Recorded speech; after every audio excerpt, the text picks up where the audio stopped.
তাকে এখনও নিবিড়ভাবে পর্যবেক্ষণের মধ্যে আছে এবং তার পরিবার তাকে উন্নত চিকিৎসার জন্য হয়তোবা বিভিন্ন জায়গায় নেওয়ার জন্য চেষ্টা করছে, তবে সেটা তার পরিবার সিদ্ধান্তটা চূড়ান্ত বলে আমরা মনে করি।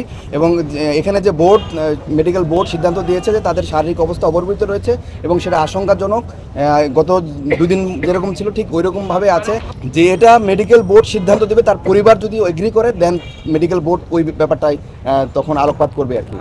সিঙ্গাপুর এবং থাইল্যান্ডের যে হসপিটালগুলোতে তাকে কেস সামারি তার পরিবার পাঠিয়েছে এবং ওই হসপিটালের সাথে হয়তো কথা বলে হসপিটাল অ্যাকসেপ্ট করতে পারে, তার পরিবার সিদ্ধান্ত নেবে তখন যে আসলে কোন হসপিটালে তাকে নেওয়া যেতে পারে। তবে এটা তার পরিবারের সিদ্ধান্তটা চূড়ান্ত বলে আমরা মনে করি। ওই হসপিটালে এখনও ওইভাবে রেসপন্স করা নাই, কেস সামারি অ্যানালাইসিস ওরা হয়তো করছে, তার পরিবার অফিসিয়ালি তাকে বাইরে নেওয়ার ব্যাপারে সিদ্ধান্ত দিবে।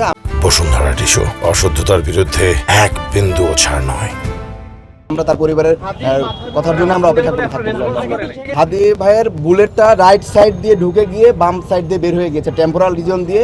বুলেটের ফ্রেগমেন্ট আমরা একটা কাভার শেল সেটা পেয়েছি অপারেশনের সময়, এবং একটা অংশ তার ব্রেন স্টেমের মধ্যে রয়ে গেছে এবং সেটা খুব বেশি বুলেট ফ্রেগমেন্ট হয়ে একটা অংশ বাইরে গিয়েছে এবং একটা অংশ ব্রেন স্টেমে রয়ে গেছে এবং একটা শেল বুলেটের কাভার আমরা অপারেশনের সময় বের করতে পেরেছি। তার কনজারভেটিভ ম্যানেজমেন্ট চলছে, তার ব্রেনে যে ইডেমা আছে, চাপ আছে, সেগুলোর জন্য মেডিকেল যে ম্যানেজমেন্ট পসিবল, এটা যে কোনো বিশ্বের সাথে ওয়ার্ল্ড ক্লাস স্ট্যান্ডার্ড তার চিকিৎসাটাই চলছে। তো সেটা কনজারভেটিভ ম্যানেজমেন্টে চলছে এবং ফার্দার কোনো সার্জারি লাগবে না বলে আমরা মনে করি।